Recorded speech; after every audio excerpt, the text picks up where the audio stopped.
a gentileza do convite, também cumprimentar o nosso presidente da CUT Minas, Jairo Nogueira, deixar um abraço coletivo a todos os dirigentes, homens e mulheres que estão aqui, fazendo a justa e importante representação de vários setores do funcionalismo público estadual. Me permitam, antes das minhas considerações, eu separei minha fala em 5 pontos que eu queria abordar, mas parabenizar cada um de nós pela mobilização que culminou com a aprovação da PEC 15 na Câmara dos Deputados, tornando o Fundeb, que é o Fundo de Manutenção da Educação Básica, permanente. Essa não é uma vitória corporativa, é uma vitória do país, porque educação pública de qualidade se faz com recursos públicos. E nós precisamos ainda, por muito tempo, vincular recursos, tanto na área da educação quanto na área da saúde, porque essas vinculações, elas são geracionais. São políticas de longo prazo que precisam de um processo permanente e uma vinculação obrigatória. E lamento profundamente que o governador de Minas Gerais não tenha se comportado à altura do Estado, não se mobilizando para a sua aprovação. Esta redação do Fundeb, ela trará um benefício direto a quase 200 municípios mineiros que foram incluídos nessa ampliação de recursos. Só isso justificaria o governador defender os interesses dos mineiros. Mas a sua forma de atuação realmente não é uma atuação à altura do que o Estado de Minas Gerais precisa e necessita nesse momento. Mas, apesar do governo de Minas, nós celebramos e comemoramos aí a votação do Fundeb permanente na Constituição do Estado. Minhas considerações, a primeira, eu quero primeiro lembrar como que essa reforma foi parar aqui. E é uma reforma que, se nós compararmos com os demais estados, é uma das piores. Vários estados fizeram somente a mudança de alíquota de contribuição, que é uma exigência legal e que os estados e municípios precisaram fazê-las. Por que o governo fez uma reforma tão ampla? Apresentou à Assembleia uma reforma tão ampla? Porque o governo Zema é um aliado e vem se alinhando estrategicamente com o governo Bolsonaro. Desconsiderar essa realidade significa nós não compreendermos, inclusive, os próximos ataques que virão. Virá uma reforma administrativa, virão reformas de mais austeridade, de retirada de direitos da população mineira. Porque nós temos um governo, talvez aquele que tenha o maior alinhamento com o governo Bolsonaro. Então, isso explica um texto tão amplo, um texto tão à imagem e semelhança da agenda nacional, que foi a reforma da Previdência, né? Então, foi uma opção política. Foi uma agenda política, uma opção política do governador Romeu Zema, e para isso ele tenta adotar algumas táticas. E a primeira delas é exatamente a que eu queria dizer, da tática de comunicação, que foi o que o governador fez ontem na live dele. É uma tática de comunicação. Às vezes nós avaliamos que houve algum exagero ou qualquer outra característica, não. Existe uma tática de comunicação que ele tenta, a imagem do Bolsonaro também, estabelecer uma relação direta com a população e jogando sempre a população contra as instituições, tentando fazer o caminho da não política. Aí a não política é tudo. É qualquer participação, é qualquer engajamento, joga a população contra os demais poderes, é uma tática permanente, que na segunda-feira ele trabalhou essa tática, primeiro contra os sindicatos, né? A ideia da desqualificação das entidades sindicais. Não é a primeira vez que o governo faz isso, já fez isso em audiências públicas na Assembleia Legislativa, tentando dizer ao servidor que ele não precisa de representação, tentando a imagem e semelhança da reforma trabalhista, tirando o papel das entidades sindicais, né, da vida dos seus trabalhadores. Segundo, fazendo uma conexão do sindicato à corrupção. Foi isso que o governador fez ontem. Com as palavras que ele usou, ele quis dizer isso, que as entidades sindicais são lugares corruptos, são lugares de corrupção.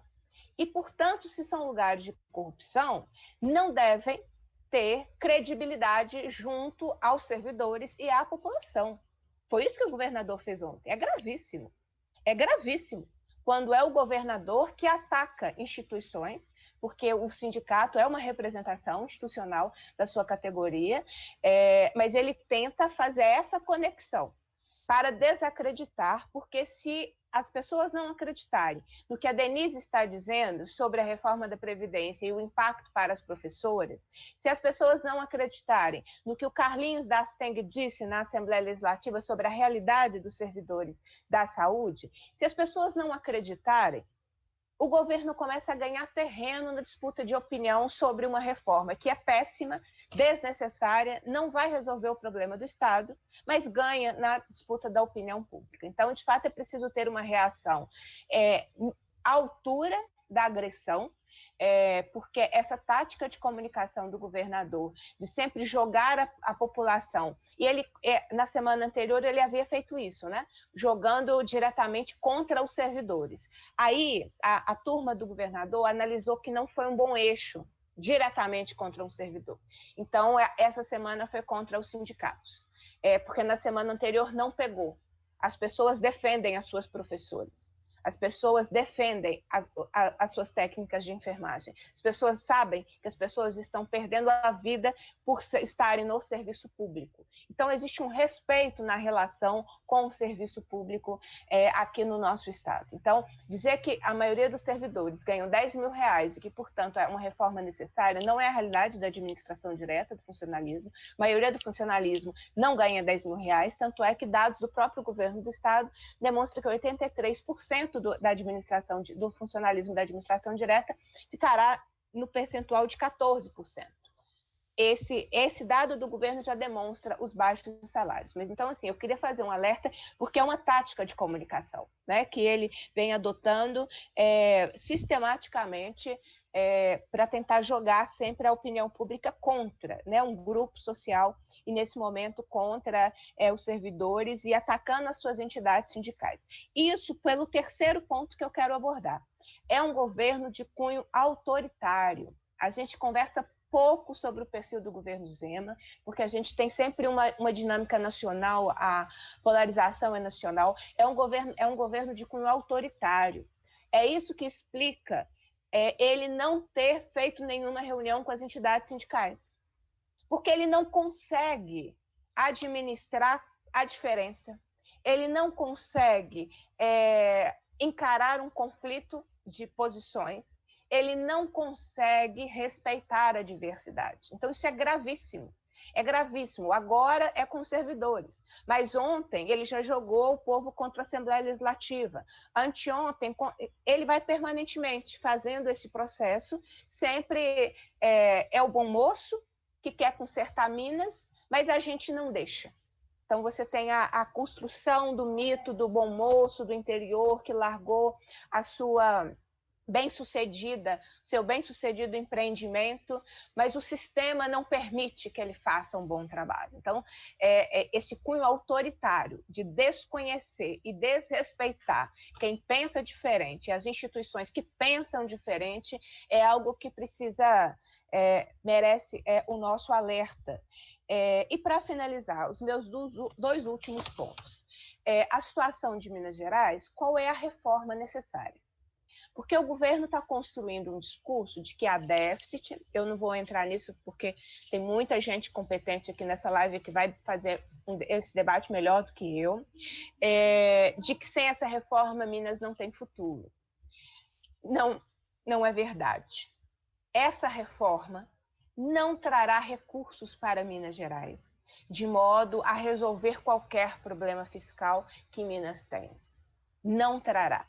E é isso que nós precisamos explicar para a população. Porque a Denise lembrou bem, está tirando o salário da professora. Toda a economia que o governo diz que fará é porque está tirando do salário dos servidores. Está fazendo um confisco no salário dos servidores. A reforma que Minas precisa fazer é uma reforma tributária, é uma reforma que discuta receita, é uma reforma que discuta se é o momento ou não de você ter 13 bilhões de reais em isenções fiscais e em renúncias de receita. É uma reforma tributária que discuta o acordo que Minas fez abrindo mão do dinheiro que ela abriu em relação à Lei Candir. Então, nós precisamos, sim, discutir Minas Gerais pela receita e não punindo os servidores públicos que não são responsáveis e que não trarão, essa reforma não trará a resposta fiscal que o governo disse que trará. Aí depois, se no pior cenário essa reforma passar, o governo vai dizer que precisa vender a CEMIG. Depois ele vai dizer que precisa vender a Copasa.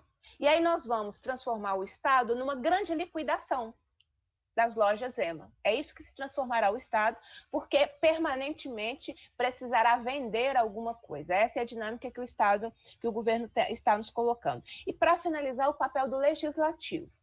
Né?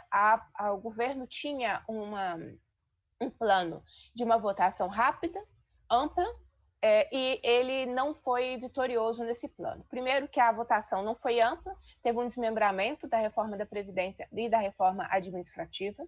Segundo, não foi rápida, o governo tentou que a reforma fosse votada em julho, e por um processo muito importante de atuação dos sindicatos, de atuação do bloco parlamentar ao qual eu pertenço, vários deputados, essa votação, a tramitação do projeto está suspensa a partir do início do recesso, a partir então do dia 18, se eu não me engano, e só retoma em agosto. E aí nós precisaremos reorganizar, nos reposicionar em relação a esse processo. Agora, o papel do legislativo, e com isso eu encerro, nós precisamos debatê-lo bem, porque às vezes nós estamos fazendo a gente pode optar por uma atuação da inevitabilidade da reforma e, portanto, emendá-la para não torná-la tão ruim. Eu não acho que esse é o melhor caminho. O governo não tem maioria para aprovar a reforma da Previdência. O governo não tem número para aprovar uma PEC hoje, que precisa de um quórum qualificado. O projeto de lei complementar também precisa de um quórum qualificado. Ele não tem a quantidade de deputados, né, o número de votos para isso. E apostar num processo de continuidade da tramitação, de emendas, de vamos ver o que é possível melhorar, alguém vai perder. E a minha dificuldade está exatamente nisso. Quem a gente vai escolher para perder? Porque se a reforma for aprovada, alguém perde. Esse modelo de reforma não é uma reforma de retirada de direitos, é uma reforma de retrocessos. Né? Então, por isso eu pertenço ao grupo de parlamentares que não apresentou nenhuma emenda parlamentar e não assinou nenhuma emenda parlamentar. Porque eu ainda estou trabalhando na fase da luta de impedir a aprovação da reforma. Se, no pior cenário, que não é esse o quadro que está colocado nesse momento, a reforma avançar a sua tramitação, aí nós teremos condições de apresentar emendas e fazer a disputa do jogo parlamentar. Mas eu acredito que é possível fazer o debate para que essa não seja a reforma aprovada na Assembleia Legislativa. Então, nós estamos disputando a opinião pública e essa tática do governo, que foi uma tática mais agressiva em relação à semana anterior, demonstra que ele não está conseguindo convencer a população, porque a população tem entendido as consequências dessa reforma. Então, eu termino exatamente da importância do papel do legislativo e das táticas que precisam ser construídas aí no decorrer do processo, que agora a retomada da tramitação acontece em agosto. Então, nosso mandato permanece em luta contra a reforma da Previdência, para que nós possamos impedir essa avalanche de retrocessos, porque o que querem é passar boiada. Da reforma da Previdência vem a reforma administrativa. Ninguém garantiu que eles parariam ou pararão na reforma da Previdência. Vem na sequência a reforma administrativa. Então, parar a reforma da Previdência é fundamental, não apenas para os servidores do Estado, como para os servidores municipais. porque abrir essa porta de uma reforma da Previdência com as características que nós estamos enfrentando é possibilitar que nos municípios essa retirada de direitos também avance. Então, estamos firmes na luta, contem com o nosso mandato, que é um instrumento de luta em defesa dos serviços públicos e dos servidores. Obrigada. Obrigado.